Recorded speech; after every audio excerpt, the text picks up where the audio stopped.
Hello, Mia. Hi, Daryl. Hello, Carol. Hello, Daryl. I'm not even going to say hello first. This Carolene has been very hard on you. It's been rough. Don't go away kicking rocks yet. We still want to hear what you think about the movies. I'm just going to sit here grumpy all episode. Movies, blood down to it. Oh, we are here with the last of the Carolene episodes. The last of the Carolene episodes. Here on Refried Scenes, man. And we are talking My Bloody Valentine. Yes, we're going to celebrate Halloween by going to Valentine's Day. That's how things are done on this show. That's right. Now we're joined yet again by the lovely Mia. How you doing? I am wonderful. Happy to be here. Thank you. Oh, I'm happy to have you. Why did you want to come back for these movies in particular? Well, because I had remembered liking both of them. Mm-hmm. Mm-hmm. We both did. I hear a lot of past tense going on here. Had remembered and did. You are picking up those details. I'm picking up what you're putting down. Yeah, all right. Yeah. The high energy podcast. So this is going to be Well, come on. We're going to Canada. We're going to Nova Scotia. We got Super Canadian with our with the first one, man. Is it 81? Yeah. 1981. My Bloody Valentine. Yeah. Directed by George Mihalka, who directed very little else. Let's check out this filmography. Shame. Oh man. Oh well, yeah. Just nothing I'm familiar with at all. Right. I don't think the movie was badly directed. Right. That's what I'm saying. I think he was a good director.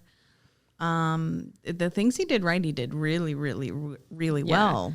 This movie, though, is kind of strange because it is butchered. It is really edited. Yeah. When it was given to the MPAA for rating, they gave it an X. They said, no, you need to cut too much gore. Too much gore. They had to cut 9 minutes out of the movie. All of it, every kill in this movie had to be edited in some way. Oh, jeez. Oh, so man, you can't even fault the overall product for that. No, poor editor stressed out in the editing bay. And it shows in this movie because there are, especially the kill scenes, they're very abrupt and they end very abruptly, and you don't see a whole lot because. And there's a lot of cuts. Yeah. Versus the other scenes in the film. You're like, why is the MTV audience watching just the kills? Is that why cut what we and came the to see? VH1 audience is watching the rest of the film? What's going on? I thought that was some weird stylistic choice, but okay. No, this was which is weird because I know I've seen parts of those cut scenes, and we'll get into it when we talk about the kills in the movie. But I know I've seen like an extended version of this that is not currently available on Amazon Prime. It's got to be out there somewhere. Yeah. We get them Nova Scotia. We got to get that Region 3 DVD player. So My Bloody Valentine takes place in Canada. Valentine Bluffs is the name of the town. It is a Nova Scotian coal mining town. Okay. Yep. I don't know if that's the actual name of the town that they filmed in. But It can't be. I don't think so. It can't be. It just cannot be. They're smarter than that. No, it's filmed around Sydney Mines in Nova Scotia. Apparently, they were so happy that they were getting a film crew there that they cleaned the mine for them prior to film. I thought mine was supposed to be dirty and whatnot. Which is funny because the production team had to come in and dirty it up because it looked way too clean. But yeah, those Nova Scotians, they got their little... They're so hospitable. They got their Mr. Clean out. We're going to get all the smut out for you. We're going to wipe it all down. I'm going to take that clip right there. We're going to get all the smut out for you. And that's going to be my phone ringer for years to come. We're going to get that smut out for you. Oh, Carol's calling. So here in the town is called Valentine Bluffs. And they do a Valentine's Day. Yeah. Mabel at the laundromat, man, she buys all of the crepe paper. She's that one person that's just like overly in on the holidays. That one, well, I was gonna say that one friend you know that goes way too far. Oh, when you drive by her house, she changes the wreath out every month. Every month. She's she's got the goose out front with a little outfit that changes. That's Mabel. She takes her holidays seriously. I applaud Mabel for this. That was Mabel. That was R.I.P. Rip Mabel. So anyway, they usually did a Valentine's Day dance, but then one day, 20 years ago, two of the supervisors at the mime decided, the mime, just like always was. Strong silent type, That's a parody right there. It's a miming community. They really love their Valentine's Day. I don't know how the city hall comes to any conclusions, but the votes are just always 0-0 for anything. Silent voting. So there was a disaster at the mine because two supervisors decided they'd rather go to the dance than supervise. Which, man, that's pretty fucked up. And there was an explosion and several miners were trapped. And only one survived, Harry Warden. And he survived because he ate the rest of them. Now, they don't say how long they were down there. I like to think it was only like 5 hours. Harry, what the hell? Did you not eat breakfast? Sorry, guys. Just fantasized about eating George for years. I saw my opportunity. When they break through, he's just gnawing on arms. Yeah, they don't tell you how long, but I guess we're led to believe weeks. Yeah, that's what I'm assuming. Yeah. I mean, they made him look like he had gone mad by crazy. then. Yeah. But the year after that, they were going to do the dance again, and he breaks out of the hospital and goes and kills the two supervisors. Yeah. I'm not going to say he's not justified in this. Look, man. In this one, gotta say. Do your jobs, guys. Everybody will still be alive. That's George right. will still have his arm. Harry wouldn't have taken that keto diet. Gotta taste her flesh. So, but they shot Harry at that point, and they figured he was dead. And 20 years later, they've decided they do not celebrate Valentine's Day at Valentine's Bluffs anymore. And I feel like that's disaster. That's at the mine. understandable. That's understandable. Yeah, it's like the holiday or the town like tragedy. Let's reflect and remember the people that we lost on. It's such a small town that would have such a huge impact. That was their labor source, right? And so everybody either worked in the mine or somebody in their family worked at the mine. That would be like Charlotte having all the IPA breweries explode. Who knows what would happen? All the accountants would be the whole trapped banking together. industry goes under. Yeah. So 20 years later, they decide they're gonna start doing the Valentine's Day dance again. And that's when Mabel gets out her crepe paper. Mabel's like, I've been waiting for this. It was up in her attic, these giant boxes. Yeah, little they know Mabel's Trading Company. She's been making decorations for 20 years in preparation for this. Run out of storage shed. But she's got the town done up well. It does. It looks adorable. I'm from a small town. Not a mining town necessarily, but a blue collar town. And when I said earlier that the director really did some things well, the set design was really, really well done. I believed that these families lived here their whole life, that the mines were real mines, that they were like really thrilled about this Valentine's Day that they were finally able to celebrate and decorate for, and right. You know what I mean? I'm used to going to like the laundromat or the hardware store or whatever, and there's the little window, holiday decorations. Right on. So yeah. Yeah, I was excited for them. It's like, oh, yeah, something new, fellas. Someone is not pleased about this. No. And that someone wears The bartender? Well, he's also not pleased. I feel like he's not pleased about much in life. This fucking Tuesday again.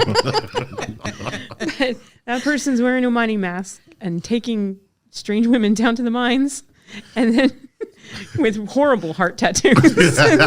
Wow, she got that from a little change machine. That's a little 25 cent came in a little plastic bubble. And, he she's stroking his little mask. which is.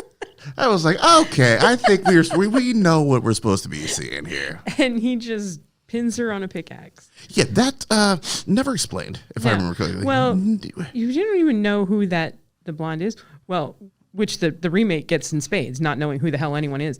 But I guess she's just a local townie or something like that. But her heart is still in the movie. Slut, clearly. She's got a tattoo on her chest.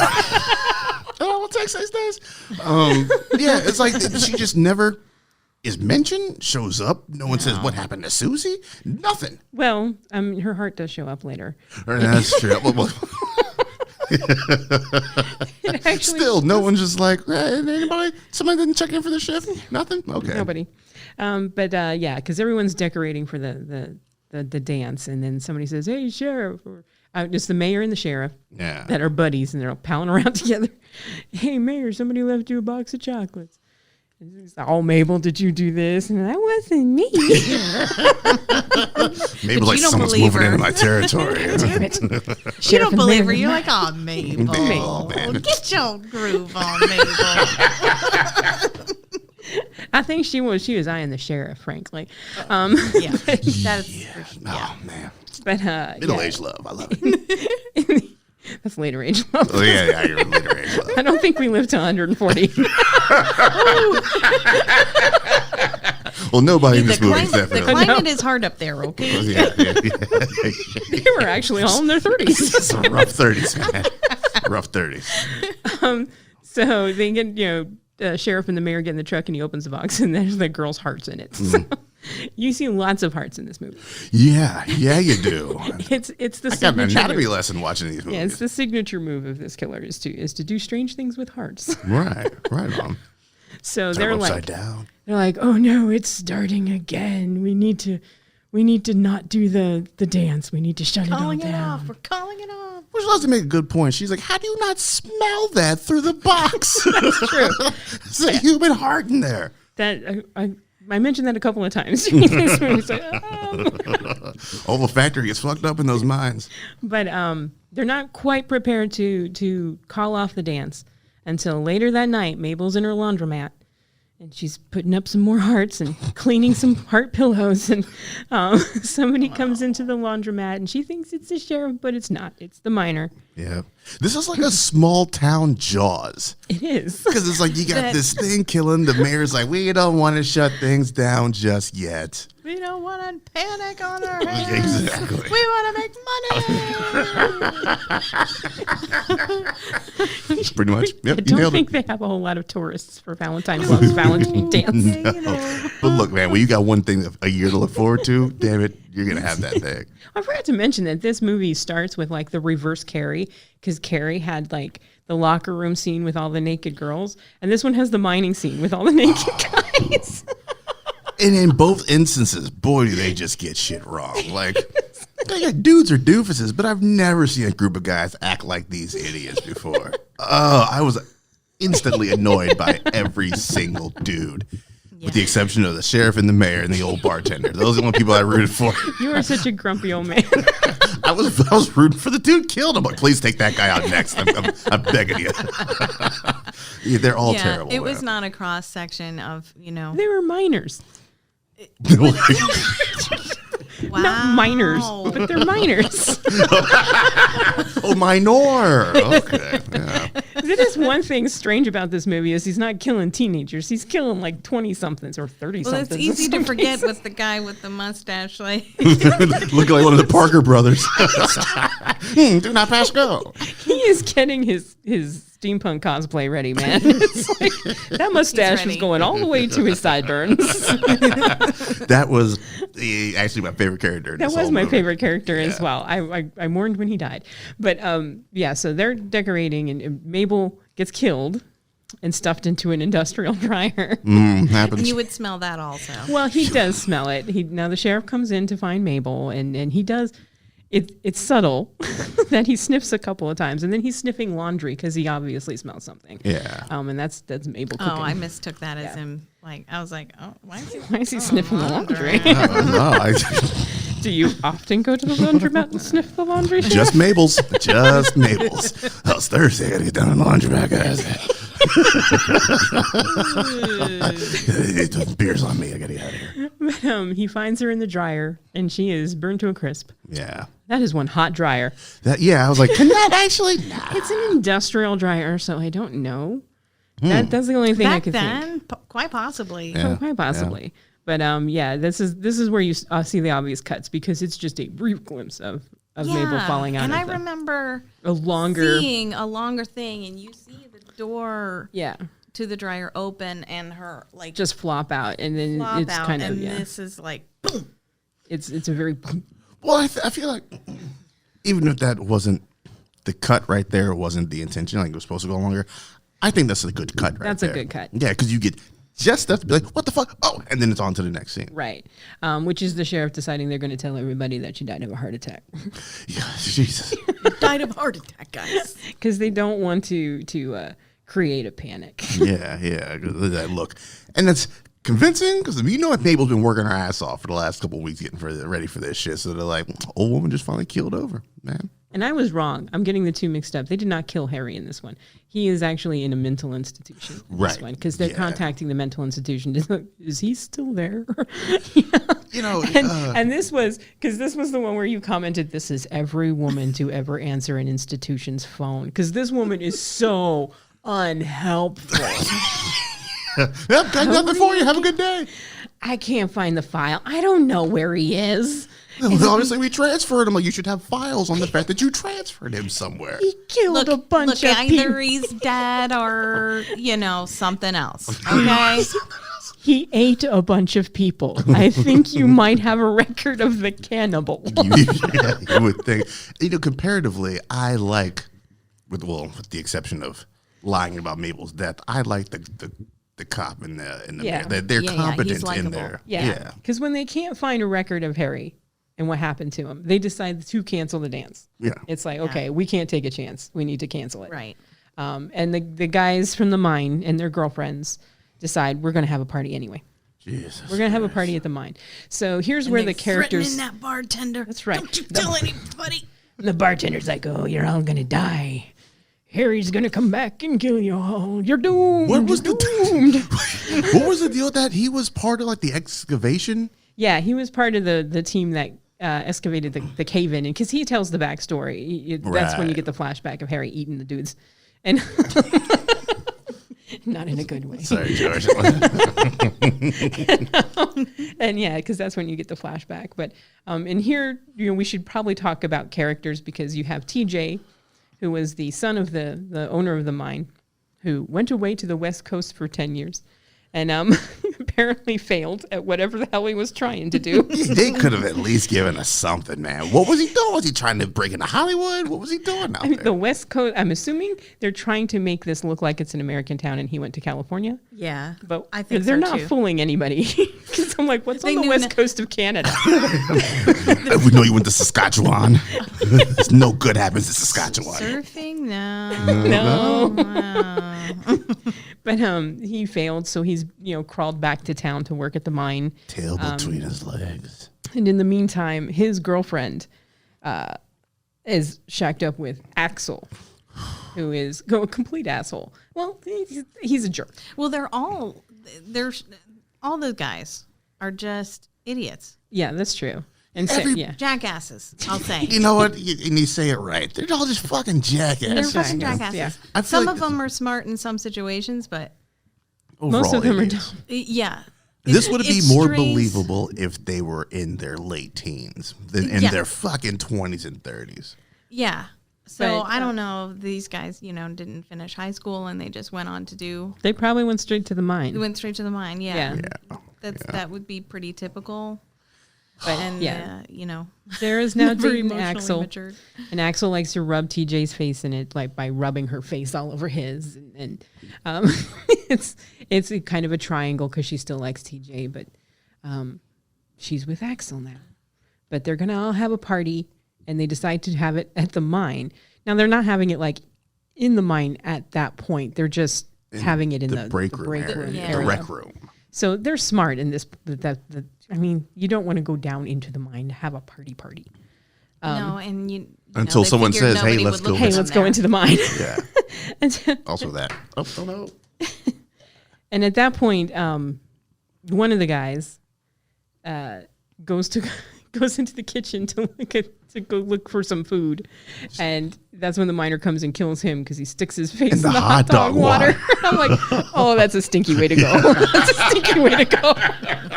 He actually died of embarrassment and shame. It wasn't the hot dog water that did it. Don't want to be an Oscar Wilde reader. Don't tell my friends to kill me like this.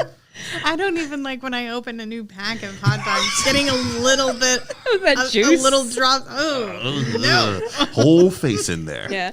And then Bubbling. he cuts his heart out and puts it in with the hot dogs. Which, okay, points for the killer. Points for the killer. Stuffs him in the Creativity. freezer. Boiled heart. Because later on, the girls are like fishing out hot dogs and they fish out a heart. Yeah. What's this? Who put organ meat in here? It's hot dogs. It's all organ meat. It's all processed. Flavoring the hot dog water. And then we get two couples that go down to into the mines to make out. And excuse me, one of the girls is left there by her boyfriend because he's going to go get some drinks.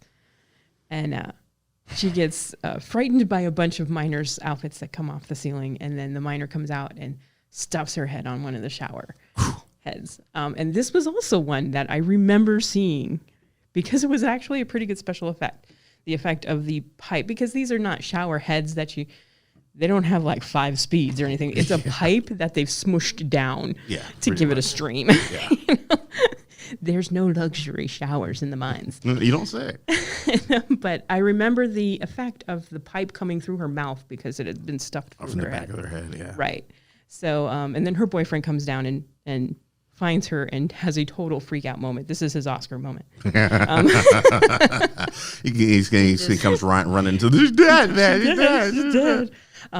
But it's a bit too late because a couple of other couples have gone down to the mine, including Axel and Sarah and TJ and Mustache Boy and his girlfriend. Hollis. Hollis and his girlfriend. And then a couple of others who are making out and that they just find dead with a drill bit through their bodies. We don't even see them die. And That's how inconsequential these characters are. it was filmed, though. This one was... This the whole thing was cut entire out? thing was cut out because it was too graphic. Apparently, you don't get no boobs or anything in this film. It's the violence that was cut. Yeah. Much to my chagrin. Well, the remake made up for it, didn't Jesus it? Christ. I wouldn't say that. I don't know about makeup. We'll get to is that. the word. We'll get to that in a moment. But anyway, Hollis is killed with a nail gun. And I was really sad with that. I was like, oh man, my favorite character. That's the first time because we're at this movie is what, 90 some odd minutes? 90 some odd minutes, yeah. So We're that's close to the end at that point. somewhere in minute 70 something maybe. Yeah. That's the first time I cared about anything that happened in this Like, movie. God damn it. I was like, man, Hollis gonna make it out? Nope, Hollis doesn't make it out. No, but they're trying to make you think it's actually TJ that's doing this because, he's come back to town and they don't know who's... And actually, no. They're trying to make you think it's actually Harry. Yes, they are. That this Is Harry's actually Harry. escaped. He's and escaped and he's actually doing this. But then the mental institution calls up and says, we found his death record. He's dead. Yeah. So they're like, oh shit, who is it now? And they're trying to find all the kids and their kids. All the partiers. Yes, that's exactly what they are, kids. And the sheriff and the mayor are like, where are they? Well, they're partying at the mine. So they go running down to the mine. And at this point, the miner is just killing people. He's killed Hollis. He kills Hollis's girlfriend. Wanton destruction. Yeah. He's going after TJ and he's going after Sarah. It's a buy one, get one free sale here That's on right. Valentine's Day. That's right. Buy one heart, get a heart free. You got a BOGO on murder? Okay. And at the very end, you find out it's not TJ, in fact, that's doing the killing. It is Axel. Because Axel's dad was one of the supervisors from 20 years ago. And he was under the bed when Harry came in and killed his father. And this apparently fucked him up for Valentine's Day. And he just lost it when they announced the Valentine's Day dance. At this part, I just threw my phone in the couch in disgust, got up and walked out of the room. Don't mind this at all. But there's another cave-in because they hit something and there's this minor explosion. And Sarah and TJ get out, but Axel is trapped. his arm is actually trapped under the rubble. And here's another cut, because in the original, he uses the pickaxe and picks his own arm off. Okay, that would be interesting. I didn't see that. Which, I don't even think I saw that one, but that is listed amongst the deleted scenes because you don't quite understand what's happening because they're like, he's here, he's still alive because his arm's moving. And then next cut, he's running off with his arm off. Yeah, so I thought that was a bit weird. It's like, okay, that's a bit weird, but he pickaxes his arm off and runs further into the mine. Laughing maniacally. He's like, Sarah, will you be my bloody Valentine? Which, look, anytime you have the name of the movie in the movie, I'm out. And also, they saved it right for the end, though. even worse.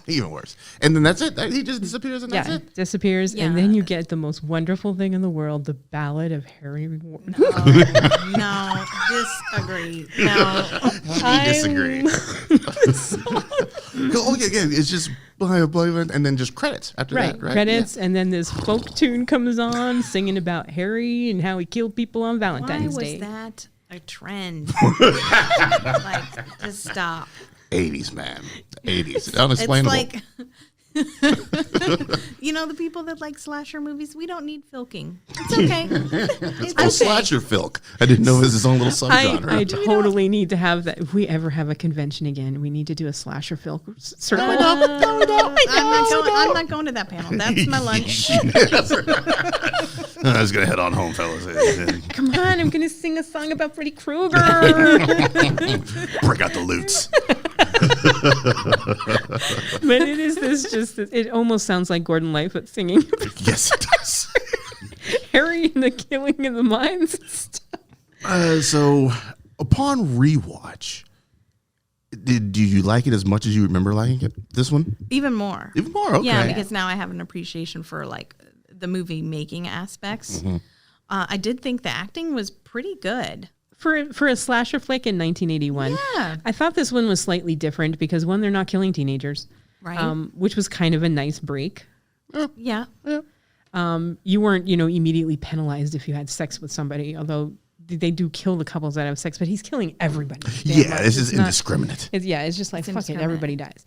And I do like that, it was like a small town and and they don't seem to do really incredibly stupid things here. Yes, like a slasher. They do. What are you talking about? They go not like a slasher. Mines, yeah, I feel that's just as dumb. Them partying and running into the mines doing. Why? I don't care if there was no killing whatsoever. Why do you need to go party in the mines? But they told their girlfriends we can only go certain locations and we can't go too far in because it's dangerous. So and they kept them in the cars. Yeah, and the cops care about everybody the cops actually being safe. We're trying to find them to keep them safe. Mm-hmm. But they stick together. It's not a great film. I'm not saying it's a great film. No. What are your issues with it? My issues is one, the editing. It seems very abrupt. Mm-hmm. Yeah, and I know that that's partly because the studio said you need to cut everything. Opening credits, we don't need them. But it is relatively low budget, and it shows. Yeah. But I think for what they had, the effects are actually pretty good. Yeah. And I think it's kind of a usual little slasher flick. It just did pitiful in the box office, which is why you never got a My Bloody Valentine 2, even though Axel lived. Yeah. And Harry the Miner never became a Jason Voorhees. Right. Of all the slashers, this is the only one that I know off the top of my head that's just a regular dude. And for a regular dude, he puts in some work in this movie. Yeah. Like he gets the killing. Yeah, he kills the bartender as well in a scene because that's the one where he puts the pickaxe through his chin, right? And it goes up through his head. Again, cut very. You barely see what happens there. I feel sorry for the poor special effects team because they probably did wonderful work. They put in all this work and all on the cutting room floor. But there's some interesting. When you're horror movie buff and you like slasher films, you talk about the kills. There's some interesting kills here. Yeah. It's not all just some person teleporting to different areas. And you do see them coming, which built up for the slasher fans, the fun little, adrenaline rush that you get when Yeah. you're like, oh, it's going down. Let me get my popcorn. You see them coming. It's not jump scare, mess. The things I don't like about this is, I know I said they're not stupid in this one, but they are stupid when they're going up the ladder. Oh, towards the end. Boy. Okay, toward the end. Oh yeah. That was dumb, and that they Because that's where they find the jokester. And again, that one. That guy. Right. He was the most annoying person for me. I was like, please kill that dude. Because he's actually decapitated, and you can't even tell with the way they had to cut the scene. Yeah, it just looks like it looks like he was hung, and I was like, did the miner kill him, or did he just trip and fall through a noose? Because this guy was stupid enough; he could have just tripped and fall through a noose. Yeah, I actually asked Carol that. I was like, was that an accident? Like a legit accident? Even the killer's like, oh, I didn't. Wow, one got away. The miner's like, that wasn't me. Sorry. That was not me. I can't take credit for this one. But I think it's just it's an unusual little slasher flick. That it's kind of a cult classic. It's not really. I was surprised when they remade it, frankly. However, it's probably a perfect thing to remake. Yeah, I mean, the movies like that are the movies that should be remade. Right, Decent premises. Yeah. With maybe shitty technology at the time they're made, it's ripe for updating. Right. And it's got a creepy location because mines are kind of scary to begin with. You're underground. There's a possibility of a cave-in. Very few places to go. It's dark. Yeah. But what they did with it, oh God. Okay, so let's move on to the remake, shall we? Yeah. Okay. Let me start by saying back what I said at the beginning. I remembered liking this. Same here. What? Did y'all see this the year it came out? No. I need some background, some context. I was so young. I think we were just drunk or something. I asked, this is what we Possibility. decided. Possibility. We saw this on a weekend where we were drinking all day and cranking out the horror movies. Yeah. Because I had confused some scenes from this with other movies that we watched that day. Okay. But when we were watching this this week, I was like, wait, what? Wait. And then she's coming back at me like, well, I don't know about that, but what about this? And nothing made sense. Oh, nothing. gosh. Okay. So this one came out in 2009. It was My Bloody Valentine 3D because it was in 3D. What was that? Was 2009 a bad year for terrible? It was an interesting year. Was it a me. 2020? Oh. Okay. Oh boy. We'll talk later. Yeah. It's. I find it interesting that that there was 3D before Avatar. Yeah.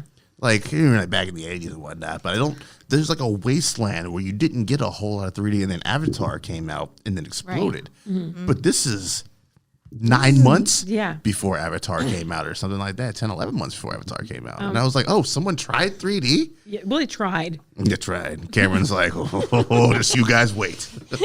We're going to get this Valentine's Day audience. All 9 of them. So this film opens with a bunch of really badly 3D newspaper articles, So which annoying. apparently you have to pay attention to the dates on because we didn't.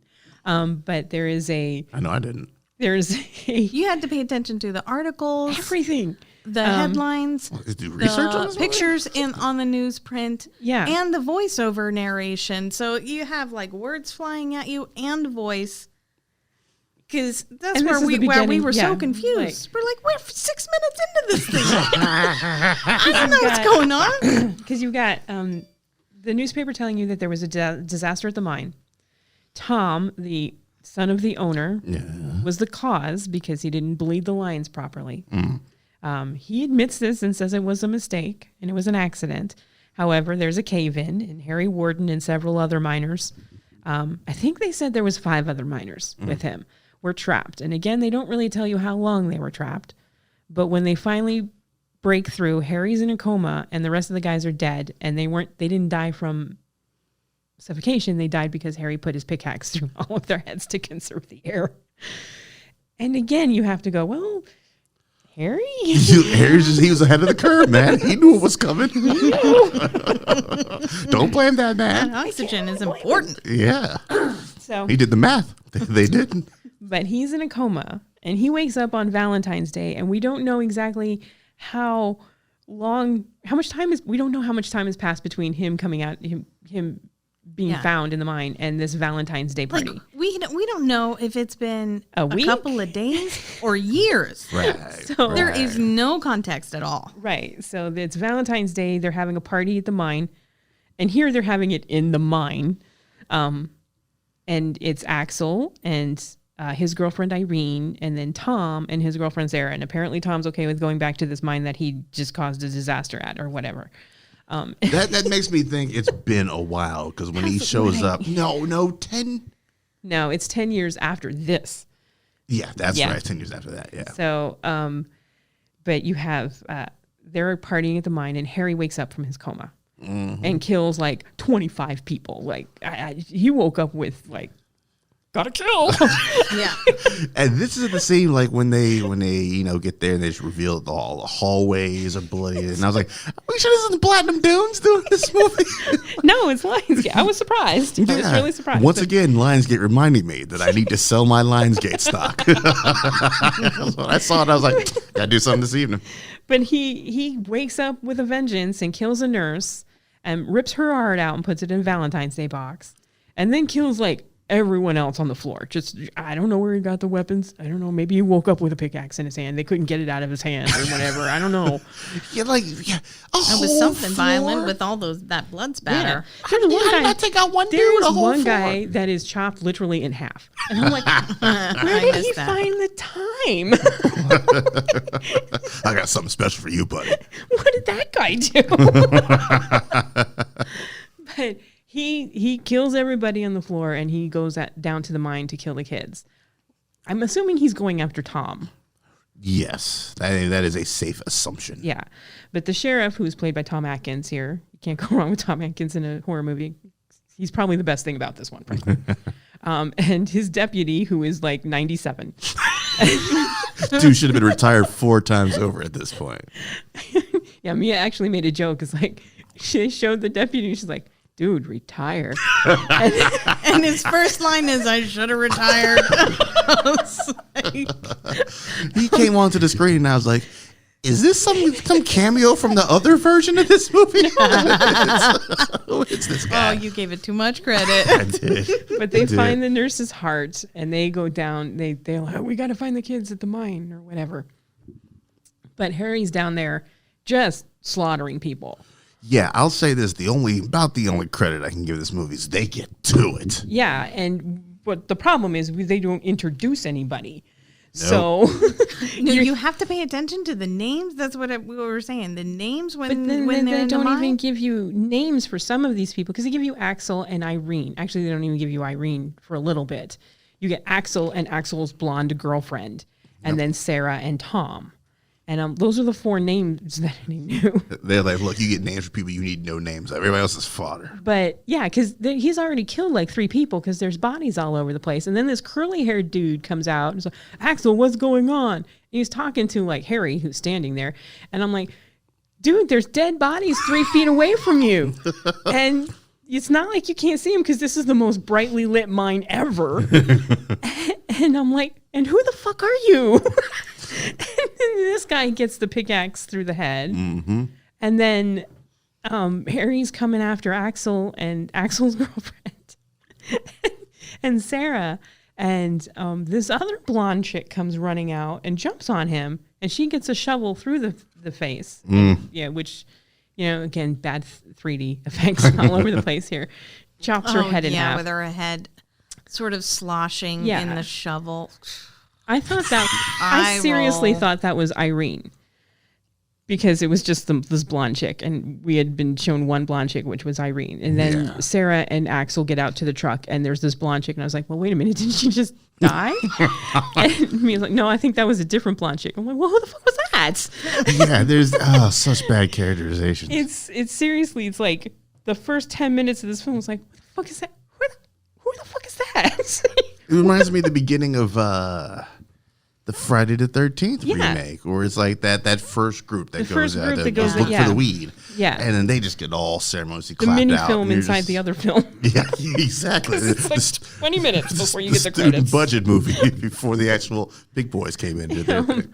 But here, he just slaughters everybody, and then he's about to kill Tom, and then the sheriff comes in and shoots him. And Harry runs off down the mine, and Tom is, obviously traumatized by having somebody shot in front of him, and having his girlfriend just run off without him. It's like, well, Sarah doesn't care much, Tom. Yeah, that tells me what I need to know. Yeah. So then we cut to 10 years later, where nobody has aged a day.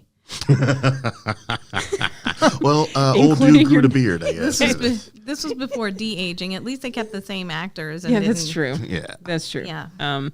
But this is miners that take care of their skin very well. They moisturize, man. They come out of the mine, moisturize. Dawson's Creek last week. Movie was sponsored by Oil of Olay. Speaking of which, the first movie was definitely not sponsored by Moosehead Beer. No. In no way, shape, or form. I was like, do they get anything else here besides Moosehead? It's Canada, no. Oh, yeah. No Labatt Blue, just old Moosehead. So that was the only thing that bartender could afford. Every other distributor had cut him off because they're just tired of his shit. You want Moosehead, you want a double Moosehead. That's all the menu has. So it's 10 years later. Tom comes back into town because his dad has died, and he's going to sell the mine. Yeah. And he has disappeared for 10 years. And in that time, Sarah has married Axel, who is now the angriest sheriff ever. And he's having an affair with the teenager that works for her at the store. Right. Which is a subplot that goes absolutely nowhere. Nowhere. So Tom comes back in town, and everyone's really just angry at him because he's going to sell the mine. And there's other jobs down the toilet. Yeah. He's effectively killing the city. Basically. And does not give two shits. Right. So he comes back into town, and murders start happening again. Yeah. The first one, we get Irene. So. Oh, my God. Come on, Irene. Okay, so we catch up with Irene, who is having sex with a trucker in a cheap-ass motel. Right on. And I felt so sorry for this poor actress. I was just like, because her entire part is naked. Yes. Because she gets done having sex, and she finds out that he had filmed it, and she tells him to destroy the copy, the video, and he's like, "No, here, you want to get paid for it? And I'm not a hooker." And then he walks out with the camera, and she walks out with nothing on at this motel. That's obviously, it's crowded. There's cars everywhere. Even worse than having nothing on, she is wearing hoop earrings and huge ass high heel platforms. Yeah. High heels, and eyeshadow. Yeah, that's the only thing she has They on. really... And it's full frontal the entire time. Is. Yeah, I was like, oh, we're doing this in 09. Okay. It was gratuitous. It was. Yeah. Even as me, one of the certified biggest fans of boobs there are, I was like, oh, come on, guys. To me, it was like, I cannot fathom any woman who has just been filmed without her knowledge walking out of the motel completely naked. Right. Why would you do that? Well, Right. I would run after him with a quickness to get the camera. But I would I would have kicked my fucking heels off or held one of them in my hands and bashed him over the head with it. Well, At she least had the grab gun. the covers off and cover Yeah, yourself at least before grab you a go sheet. out if there. that was there, I'd have grabbed it. But the nudity, I understand being in this position. Like, this is a douchebag trucker, and he's gonna, once he gets out of this parking lot, It's over. it's over. Yeah. So I need to get that camera, Okay. that video. But But she's not really running at that point. She's just walking out of And the yelling, hotel yeah. and screaming at the top of her lungs with a gun. She is walking at just the right pace for the jiggle. Right. It's so disgusting. Yeah. Ugh. And it's just because this was when Mia was like, I thought this part was in a Rob Zombie film. Yeah, I could see that. I was confusing this with Rob Zombie. And it's like, yeah, well, he does usually tell his wife to just get nude. Yeah. I got nothing for the scene. Get nude, honey. So, yeah, and that's what it really felt like. It felt like a Rob Zombie film at that point. But this trucker goes out to his truck, and then the miner comes out of the cab of his truck. And how did the miner know that was his truck? I don't know. Yeah, he's awful fortuitous. Yeah. And that miner was ready to go because as soon as that door opened up, he was like, "Whop!" Right through the skull. And then she's like, and runs, jiggles as she goes, and runs into the motel. And this is the same motel that Tom is staying at. Yeah. Because he had actually walked by. Next door. Yeah, because he had walked by their window while they were having very loud sex and looked through the window because he's a pervert. And then she runs back into the room and she's hiding under the bed. And then the manager. Daryl is shaking his head no, like so fast. The manager comes in looking for her dog. And I'm hoping Louis, the dog, made it out of the movie and just ran off to a farm where he lived the longest life an English bulldog could ever live. That's what we're gonna. That's what we're gonna say. That's the only bright part is. That's what we're gonna say. But also, this whole scene seems to me like this was the director's way of paying homage to Rob Zombie and Eli Roth and their style of filmmaking. Because it's gratuitously violent and gratuitous nudity. Right. Plus, you have the shock factor of a disabled person being slaughtered. Yeah. I'm actually surprised they didn't show the dead dog somewhere. It's just all too in your face. Right. So he kills the hotel clerk by pinning her to the ceiling. And then the next day, they find Irene in the heart-shaped jacuzzi. I cannot believe that this trucker hotel with $35 a night had heart-shaped jacuzzis in the rooms. I'm just not buying it. But they find her in the jacuzzi and her heart's been cut out. And this is where Axel finds the footage from the camera and takes it home to watch it. I gotta do my research. I'll be back in 15 minutes. I'm gonna watch 20 minutes that lead up to the kill. And then someone sends a candy box with Irene's heart in it to the police station. Yeah. And the deputy's like, someone brought this to you, Sheriff, and it's dripping. It's literally dripping. And also, did you not notice the blood dripping? Yeah, no situational awareness on this officer's part. And was it just waiting there for him? Because if someone brought it in, like, who is that person? Right. Don't question that person. Yeah. Yeah. And again, they're touching it with their fingers and they're not, Yeah. He's like, bring the gloves. He has to be the smart one. Everybody get on your gloves. Yeah. While he's touching contrast, it with his... They're all stupid. I just hated. Tom goes in, then Tom goes to the local bar and the old sheriff is there with the older deputy who again apparently is about 107 now. And everyone hates Tom, and the sheriff's like, I've saved your ass twice, boy. I'm not going to save it again. The ex-sheriff. Yeah. Because they were about to beat the shit out of him there. Because he's going to sell the mine. Yeah. Yeah. I think I blocked this part out. I was so mad. Yeah, that was. You were still fuming from the scenes before. I was still fuming. I think I got up to get a drink or something. I was like, I gotta watch this. It's not a very important scene. It's kind of an homage to the bar scene with the grumpy bartender, but there's no grumpy bartender here. It's just grumpy old men, old sheriff. Yeah, well, there's a bunch of people about to lose their jobs, drinking their anger away. Right. And then the worst possible person walks in, the person taking it away. This, again, you understand by the end of the movie why. And like an old man decks the guy, and I'm like...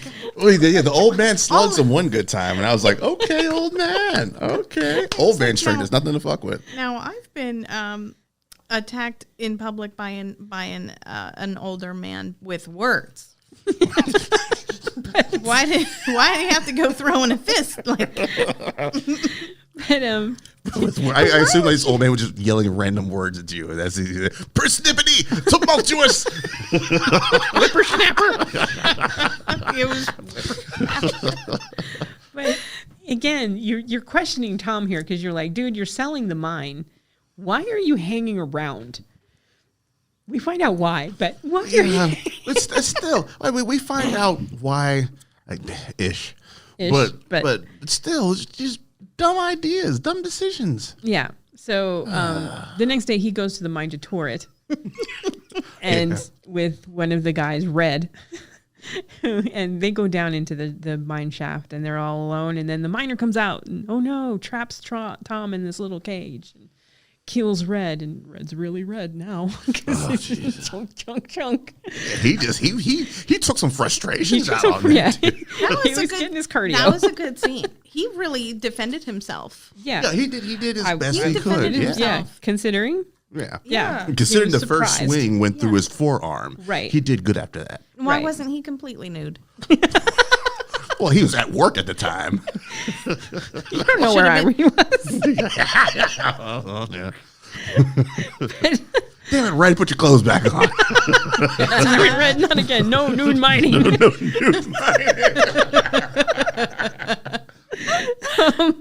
But the other miners find Red, and they find Tom trapped inside the cage. So he's like, "Couldn't have been me. I'm trapped in here." I was fooled. Yeah. And then the sheriff and the foreman of the mine. We don't have the mayor here. We have the foreman of the mine. Come down and Tom's like, "It was Harry. I told you it was Harry." And they're like, "Can't have been Harry. We killed him." Yeah. We shot him. Yeah, we shot him, buried him out in the forest. Vigilante justice. Well, don't they try to cover that up? Well, they did cover They it did up. back in the They day. did Back in the day. cover it up. Yeah. They had to. The cover up had to be exposed to prove that it's not Prove that it's not Harry. Harry. So they're like, "Well, show us where you buried him." And so they take him to the grave, and the grave's all dug up.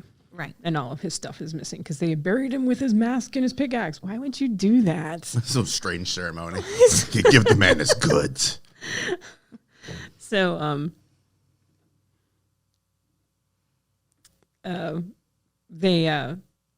this is where you're supposed to, here's where the movie tries to get you to believe that it's either Tom or Axel doing all of the killing.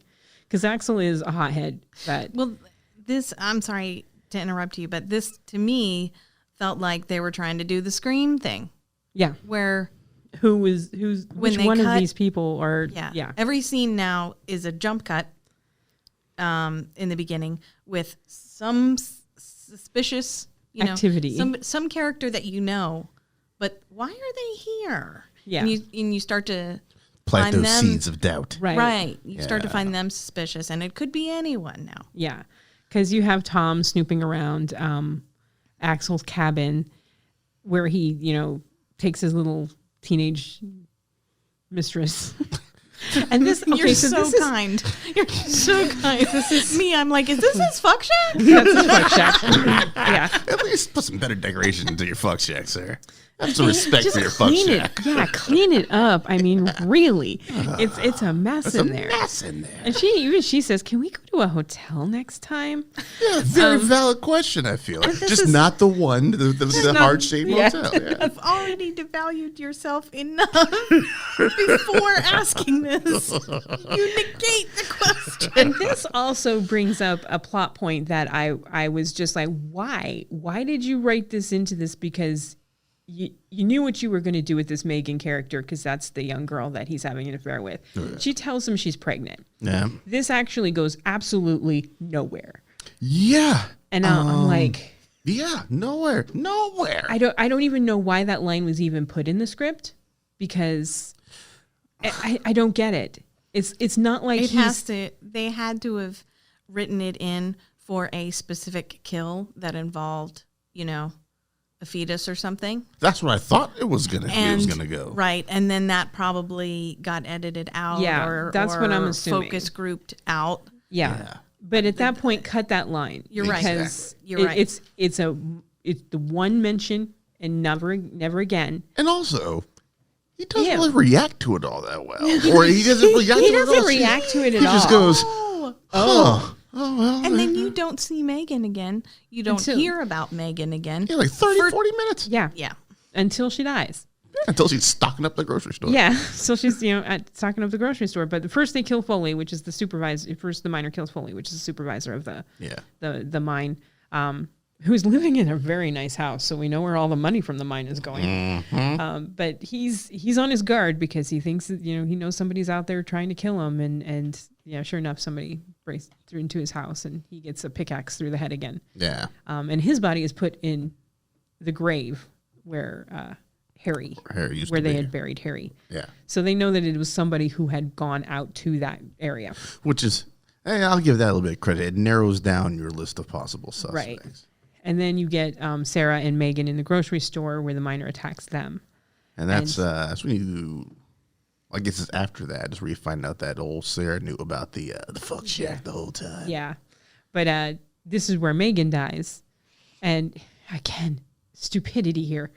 Because they're running from the miner, and first off, you're in a grocery store. You've got cans, you've got brooms, you've got knives, you've got weapons galore. Just start pitching shit. She hits him with a ham, for fuck's sake. Come on. And the women slip how many times?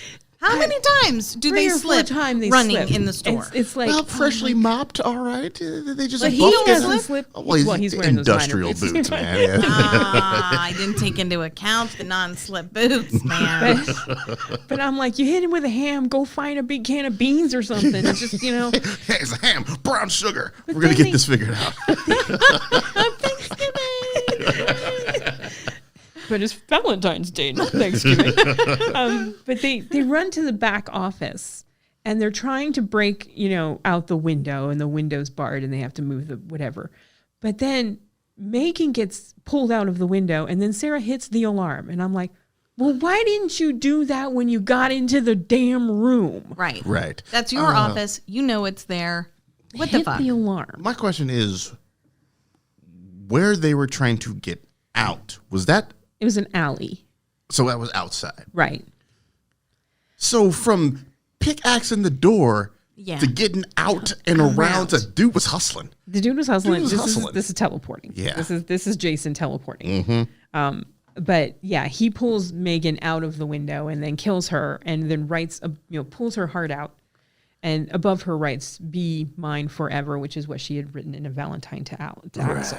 Right. Again, trying to point fingers at Axel, which why would anyone point fingers at Axel at that point? Because nobody had read the damn Valentine except Axel.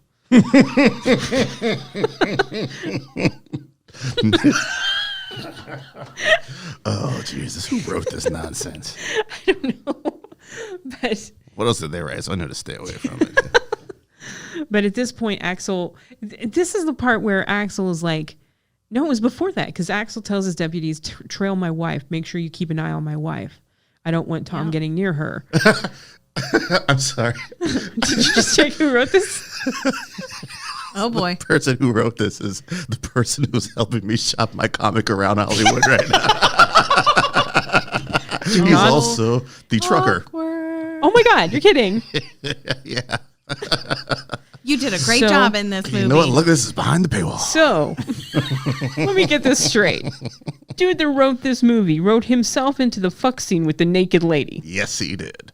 And I was watching the whole time like, hey, I feel like maybe I've just seen him in a different movie. Like, it wasn't like curious enough for me to go look. It was just like, hey, I was just Skyping with him or Zooming with him a couple weeks ago. Don't send him a copy of this. Got a new podcast. Check it out. But you know what you really need to listen to this other podcast. Oh, so small world after all, huh? Sorry to interrupt. Awesome. Man, dude, don't ever write yourself into a fuck scene and then make the actress stay naked for the 10 minutes. Yeah. Don't do that. Don't be that dude. So anyway, man. Before Sarah is attacked at the store, Axel has told his deputies, keep an eye on my wife and make sure Tom doesn't go near her because I don't trust Tom. And he's got This also irritated me because not only did they make this actress that played Irene stay naked for most of her part, but they kept her naked dead picture on the police wall. From like 3 angles. Three angles the entire fucking movie. Every time you're in the police station, there's her naked. I'm like, I hope you got paid way extra. Way extra. But he tells the deputies to keep an eye on his wife, but they don't keep an eye on his wife because nobody's at the store when she's attacked. They're at his house. Yeah. Well, shouldn't you know your wife's at the store? Yeah, that's where she works every day. But it's probably a good thing that they're at the house because the minor goes to the house, and then the ex-sheriff comes up and tells the deputy redhead, "He's here. I know he's here, and we gotta make sure the kid's okay." So she goes creeping into the house, and the maid. This to me was the funniest scene because the maid is like, because their little son Noah is watching TV, and the maid is like, "I'm going to take the trash out," and she walks through the door, and 2 seconds later walks right back in, and the minor is following her, and I'm like, okay, so this woman's blind and didn't notice the giant minor dude standing next to the garbage can. This guy's Batman, for crying out loud. But he follows her inside and kills her and stuffs her in the dryer as an homage to Mabel. I thought that was nice. So apparently they have an industrial dryer at the Axel place because she's burned to a crisp too. Yes. But Deputy Redhead goes in and finds the son who is hiding and says, "You just hide there and don't come out for anyone but me." And then she finds the maid dead in the dryer. Meanwhile, ex-sheriff Grandpa Sweater is is walking around the house. This is probably the best. I think we did say that this was the best scene. Yes. Because he sees a minor lamp below the he sees shining coming from the other side of the porch. Yeah. So he goes to investigate that, and it's the minor lamp. It's just that and the mask. Yeah, the minor mask and laying there. Turns around and there's the minor, and he nails him through the chin, and the pick with 3D. 3D, yeah. 3 dimensions, you see this. And the pickaxe comes through his mouth, and then he just yanks his jaw off. It takes a few times. Yeah. He's got to put some effort into it, which just goddamn jaw. I don't know what the jawbone's connected to. Whatever it is, it's a son of a bitch. It's not connected anymore. And the jaw goes flying in 3D. I was like, okay, that's probably the best 3D effect. Yeah. And the best scene of the movie. And then we were joking. It's like, I don't think the movie's going to get any better than that. They should just come on the set and go, okay, we're done. Yeah. Credits. We're not going to get any better. You guys can go home. Let me just tell you the end, and then you can just finish your popcorn and go. So the ex-sheriff is now dead.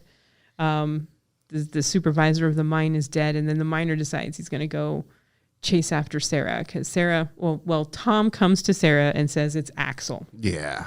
At this point, I feel like the movie's leaning heavy towards Axel. He's shown flying off the handle and getting very angry and punching people for no reason. Yeah.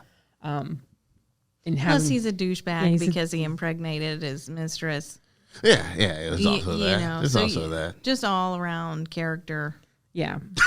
What a gas. Demoralizing. Yeah. So she hops into the car with Tom. He's like, "I got something to show you. It's going to prove that it's Axel. Do you trust me?" And she's like, "Yes, I trust you because I'm stupid." And she gets in the car with him, and then Axel calls her and says, "It's Tom. You have to get out of the car." And so she's like, "Okay, Mom, thanks. Bye. Thank you for watching him, Mom. Thanks. Bye." And then she crashes the car. And I think at this point she doesn't know who it is. Right. She just wants to get away from both of them. Which, understandable. Yeah, but she doesn't get far enough away from either one of them. She crashes the car. I know there's a fuck shack nearby. Yeah, so she runs to the fuck shack. And I'm like, well, why would you go there? But Axel told her to go there. And I'm like, well, if you think it might be Axel, why would you go where he tells you to go? Right. But she knows where the key is, so she goes into the fuck shack and she finds the Valentine that Megan gave Axel with "Be Mine Forever." I hate to see it. I think she might have felt like, I know where there's a building that I can go to directly, and I know where everything is laid out. There's not an element of the unknown. I would have just went running for town. Yeah. I either that or find a nice bush and hide. It's a large forest. I can see both. Like, there's some semblance of comfort going to somewhere that you know. Right. And then also bright lights, big town, man. Yeah, You're going to get killed in the middle of Main Street. Yeah. Yeah. But also one on foot is probably closer than the other one. Right. We don't know how far away exactly. The mine is. They've been driving for a hot minute house, in that car, yeah. too. Yeah. If So- it's nearby town, yeah, you're right. Yeah. And on the phone call to her, Axel has said that Tom was in a mental hospital for 7 years, and that's why he had disappeared from town. So you have to get away from him. So she goes to the fuck shack. I mean, Axel didn't even eat the chocolates. The chocolates are just still sitting there. That's how you know he's That's a waste psychopath. of chocolate, Yeah. man. It's a waste. That's what I was leaning towards Axel, and then I saw the unate chocolate, and I was like, I know it's that motherfucker now. Didn't even eat the good chocolates. He left the caramels. Damn it. Those are the ones you go kind for of first. monster? Yeah. He ate the strawberry creams and left the rest. Nah, he needs to be in the mental hospital. But she finds a cabinet with all these Valentine boxes in there. And then apparently he was going to kill a whole shit ton of people because there's like 3 That thing dozen was boxes. floor to ceiling. Now, I'm confused. Eat all those chocolates. So we end up knowing that it's not Axel. Right. That is the It's Tom. murderer. Why does he have this many Valentine's Day boxes? That's Tom putting those in there. Oh, it's a framework. It's a framework. Yeah. Oh, okay. All right. You got that Amazon shipping? Yeah, a little Prime Next Day business. Empty Valentine's Day boxes. Yeah. 29. So she gets out of that because the miner comes to the house there. So she gets out of that house and she runs to the mine and hides there. And that's where both Axel and Tom show up. And then they're doing the whole, it's him, no, it's him. Well, this is the time Axel starts redeeming himself. Right, because she's got Axel's gun at this point. Yeah. And she's pointing it at both of them. And Axel finally goes, just shoot both of us. At that point, I was like, thank you, Axel. Because right before he said that, I was like, just kneecap them both. That's what I was doing. That's what I was saying. I was like, just shoot them both in the knee. They're not going to come after you. Yeah. They'll both live. Just do it. Okay, we'll have some time to figure this shit out. Right. So he's like, just shoot both of us. And at that point, Tom's like, don't do that. Which also, fair reaction. No, please don't shoot me. No. So we find out it is actually Tom. He has had a mental break. Yeah, he's got this hallucination of the miner behind Right. her, coming towards them, and So then we get realize flashbacks it's- to every scene and shows that he actually was the killer. And Oh, you get that? yeah. Listen. Oh, Daryl, I hear a confession coming. When I find out that it's him and I'm like, I'm going to go ahead and wrap this up. I'm going to get in the shower and go do this podcast. I was like, Leslie, let me know if there's anything I need to know after this. There's not. Well, where is she? She needs to weigh in on this last. The last few 5 minutes. So it is Tom. He basically has the Norman Bates type thing. He becomes the miner at some certain points. Yeah. And the miner actually kills people, but then the miner and Tom merge into one. And yeah, it's just him. Hold up. Yeah, that's the one thing that missing that I didn't get. Who killed Red? That was Tom. And then he locked himself in the cage? in the cage. Okay. So, and then at the very end, him and Axel get into a fight, and Sarah finally shoots somebody and shoots Tom through the side, and it goes through him and hits a gas line, and there's an explosion, and Tom is trapped under some rubble. Axel and Sarah, Axel's been stabbed with a pickaxe, but he's going to be okay. They get, this is confusing. This is again one of those moments where the movie made me go, what the fuck? Because apparently Axel told no one that he was going to the mine or that there was a murder in the mine or that, No backup. Yeah, no backup at all. A bunch of miners come to get people out. And one of the miners finds Tom and he's like, we're going to get you out, boy. We're going to get you out. Don't worry. And of course, Tom just picks up the pickaxe and kills him. And I'm like, With his good arm. yeah, with his good arm. But I'm like, did no one tell these miners that you might want to watch out for the homicidal maniac that's killed a bunch of people tonight? But no. So this poor guy thinks he's helping and he just gets killed. And And then Axel and Sarah come out, and Sarah's like, I love you too, honey. And I'm like, oh my God. What about the fuck shack? She's over it. Oh, well, must be Well, nice. Megan's dead. So. That little problem's off the board. And then Tom, who has killed this miner, takes the miner's clothes and walks out of the mine because he looks like one of the miners now. Oh, double twist at the end. Yeah, so he gets away. Not that they ever made a My Bloody Valentine 2 for this one either. No. Well, actually, I looked, $14 million budget and $100 million. Yeah. So it raked in his money. Yeah, It's they were wise on the release. They made it. yeah. They made it 3D. This is like It came out early. I think when another slasher was released in 3D, right? I think Was it Final Destination? Maybe it was let me see what year that final January Jason. 16th. So this is what This kicked was- off the year, man. Yeah, One of the early ones. for Valentine's Day. Yeah. You have a month before Valentine's Day, so a month to get up the get those date yeah, night movie sales. that Final Destination 3D movie I think came out like late. No, wait a minute here. It might not have been that one, but anyway. I know that because that horrible one at the racetrack, the one really bad Final Destination film, was in 3D, and I think that actually might have been right around that time. Yeah. Yeah, but yeah, it's probably smart marketing. It was smart marketing plus Jensen Ackles. Yeah, and this is weird because this came out I think the same year that the Friday the 13th remake came out, because the other half of the Supernatural duo. Yeah, I was like, well, we Was in covered that both one. Supernatural boys now. Yeah. Yeah. I like the idea of the remake. The fact that you are actually fooled. Because when is Supernatural? Was Supernatural a thing by 2009? Yeah, Okay, so you have your baby face. Like, obviously, he's I think your Supernatural good guy. has always been a thing and will forever be a thing. Him in this movie is like Chris Evans in Knives Out. Like, okay, well, this is the one guy we can trust. Yeah. We know this guy. And then they hit you with that old bait switch. I like that aspect. The idea, the story. It's just the execution. So bad. It was So bad. terrible. It was Yeah. so terrible. And it's just so annoying. Why- Yeah, there's so many whys here. There's so many whys. So many whys. It's- Why a pickaxe the entire movie? Well, that Well, they were this is a trying to minor, do. you know? They were trying to do the whole. But we talked about No. this because, yes, Jason has his machete, but that's not his only weapon. He will use anything that is handy. He'll Oh, use a bow and arrow. He'll pick you up in your sleeping bag and smack you against a tree. I will. He will Light use- your sleeping bag on fire. Freddy's got his claws. You know, Mike Myers has But- his giant knife. You need something. Give me. But Freddy will also drag your face into a TV or Yeah. kill you other ways than just the claws.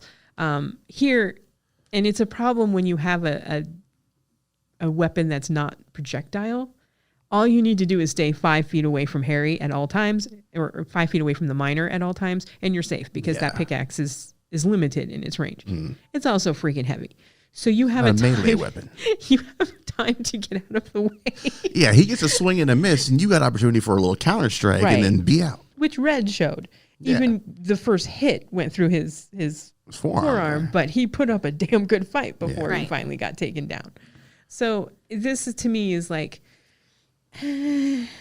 I understand that they wanted to make the miner and his pickaxe that iconic horror figure. Yeah. They did. Yeah. Clearly that's what they were going for. Unfortunately, the story around this is just so bad. It's just weak.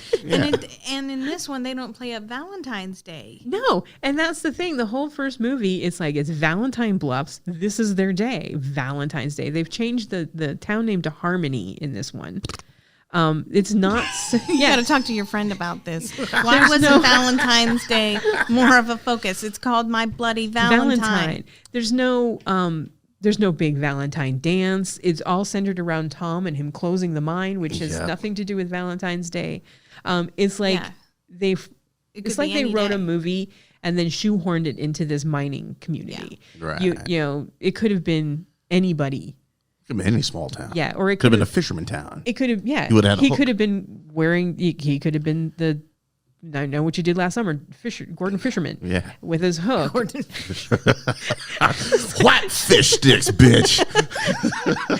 Whenever I know what you did last summer. I was like, trust the Gordon Fisherman? I don't think so. He all knows what we did last summer. But you could have shoehorned any type of killer into this, and it would have been the same exact movie. There's nothing unique about it. Yeah. It's all very generic. So I think we're in agreement that the original one is the one you want to go with. No pun intended, really, but the original one had heart. This one really doesn't. Here's the chum. Boom, boom, ba-doom. In my head, I was like, the old one, the original had heart. Oh, don't say that. You said it. But it did. And it did. At least it was something a little bit unique. Here, it's paint by numbers. And they had the bones of a really good story here. They had the bones of a really good mystery. Which one is it? Oh my God, is it Axel or Tom? Yeah. But they just didn't do anything with it. Nope. The mine is almost a secondary character. Yep. They just, they show up there at the end because it's like, oh yeah, there's a mine. I guess we need to have our climax of the mine, huh? Let's shoehorn them all in there. But the majority of the other deaths occur, everywhere else. Yeah.